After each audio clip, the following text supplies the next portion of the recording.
Hi ಬನ್ನಿ simple ಆಗಿರೋ veg biryani ಮಾಡೋಣ. ವೆಜ್ ಬಿರಿಯಾನಿ ಮಾಡೋಕ್ಕೆ ಎಲ್ಲ ವೆಜ್ಜೀಸ್ನ ತೊಗೊಳ್ಳಿ. ಎಷ್ಟು ವೆಜ್ಜೀಸ್ನ ತೊಗೋತೀರೋ ಅಷ್ಟು ಚೆನ್ನಾಗಿರೋ ನಮಗೆ ಬಿರಿಯಾನಿ ಬರುತ್ತೆ.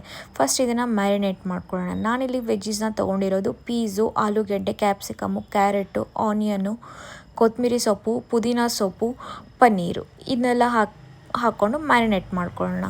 ನಾವು ಮ್ಯಾರಿನೇಟ್ ಮಾಡ್ಕೊಳ್ಳೋಕ್ಕೆ 1 ಕಪ್ ಕರ್ಡು, ಉಪ್ಪು, ಖಾರ ಪುಡಿ, ಅರಿಶಿನ ಪುಡಿ, ಗರಂ ಮಸಾಲ ಮತ್ತು ಜಿಂಜರ್ ಗಾರ್ಲಿಕ್ ಪೇಸ್ಟು, ಹಾಗೆ ಲಾಸ್ಟಲ್ಲಿ ಸ್ವಲ್ಪ ಲೆಮನ್ನು ಇದನ್ನೆಲ್ಲ ಹಾಕ್ಬಿಟ್ಟು ಚೆನ್ನಾಗಿ ಕಲಸಿ ಅದನ್ನ 30 ಮಿನಿಟ್ಸ್ ಮ್ಯಾರಿನೇಟ್ ಮಾಡ್ಕೊಳಕ್ಕೆ ಬಿಟ್ಬಿಡಿ. ನಂತರ ಒಂದು ಪಾತ್ರೆಗೆ ಎಣ್ಣೆ ಕಾದ ತಕ್ಷಣ ನಾವು ಏನು ಮ್ಯಾರಿನೇಟ್ ಮಾಡ್ಕೊಂಡಿರ್ತಿದ್ದೀವೋ ಆ ಮಸಾಲೆನ ಹಾಕ್ಕೊಂಡು ಚೆನ್ನಾಗಿ ಫ್ರೈ ಮಾಡ್ಕೊಳ್ಳಿ.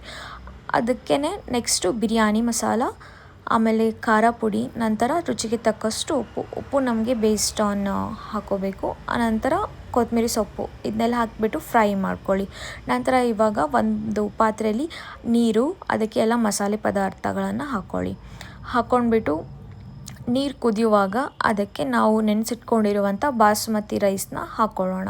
ಸೊ ಇಲ್ಲಿ ನಮಗೆ ಅಕ್ಕಿ ಫುಲ್ ಕುಕ್ ಆಗಬಾರ್ದು, 85 to 90% ಕುಕ್ ಆಗಬೇಕು. ಸೊ ಈ ಥರ ನೀರು ಕುದಿಯುವಾಗ ಹಾಕ್ಕೊಂಡು ಬಾಯ್ಲ್ ಮಾಡ್ಕೊಳ್ಳಿ.